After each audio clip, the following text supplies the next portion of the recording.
I'm Mick. I'm Dan. And I'm Dave. We're here to bring you the most up-to-date news in the Penn Charter community. And now on to Dan, who covered the many events at Penn Charter this week. Our first story covers the many events that occurred at Penn Charter's campus this weekend. This past weekend, Penn Charter hosted its annual all-school carnival, which included games, food, and rides. Along with the carnival, you might have noticed a lot of alumni at PC this weekend. That's because it was also alumni weekend. Many of the OPC came back to visit the much-changed PC campus, which includes a new performing arts center and the lacrosse turf field. Alumnus participated in the first PC's Got Talent show. Some of the featured performers included Dr. Ford, Hank Rush performing Mick Jagger's Satisfaction, a jazz quartet by Mr. Fitz, and a duet of Miss Noon and Alex Crozier Jackson singing Steam Heat from the Pajama Game. This was a huge hit, and we hope that this is the first of many talent shows to come. And now on to Dave with honors in the athletic department.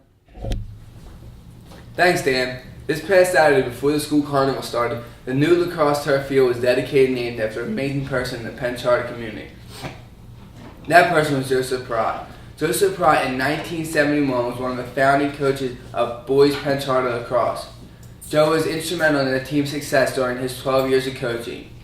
He established Penn Charter lacrosse as one of the top teams in southeastern Pennsylvania, winning the state championship in 1974, 3 years after it started. This was the first big win for Penn Charter lacrosse, but many more came under Coach Pratt. During his 12 years here, he won 8 Interact titles and 3 additional state championships. With his great success, Joe is considered one of the elite coaches in Pennsylvania high school lacrosse. He was honored by the Philadelphia Lacrosse Association Hall of Fame and was a member of the inaugural class inducted into the Penn Charter Athletic Honor Society. Joe knew the importance of developing young talent as he started the Penn Charter Middle School lacrosse, which gave kids a chance to get familiar with lacrosse at a young age. Besides being an amazing coach of lacrosse, Joe was also an outstanding teacher and coach of other sports.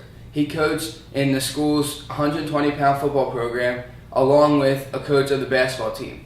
Joe was a former upper school administrator and guidance counselor, along with being an English and human psychology teacher.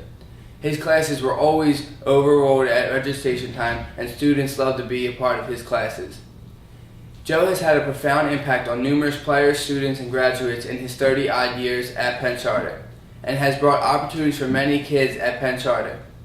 His great success will be recognized again with this new state-of-the-art turf dedicated to him. Thank you. Now on to Mick with Mr. Meller. Thanks, Dave. Coach Miller was inducted on April 8th in the Pennsylvania Sports Hall of Fame at a ceremony in Lincoln Financial Field. Current players, ex-players, friends and family all attended. His performance on and off the field has paid off, and the Pennsylvania Sports Hall of Fame have recognized all of his accomplishments. As a player, Coach Miller excelled in football, basketball, and baseball, and was a part of an Interact championship in each sport. He was a member of the first induction class of Penn Charter's Athletic Honor Society in 1997. He was also inducted with 3 separate teams. Coach Miller attended Penn and started 3 years on the varsity football team. He also has produced college athletes and also professional athletes such as Matt Ryan, Ruben Amaro, and Mark Guisaw. Along with Ruben Amaro Jr., he assembled the Richie Ashburn Baseball Foundation, which offers free clinics to young baseball players. Coach Miller is well deserving of this award. Now back to the newsroom. PCTV. We hope you enjoyed it. We'll see you next time.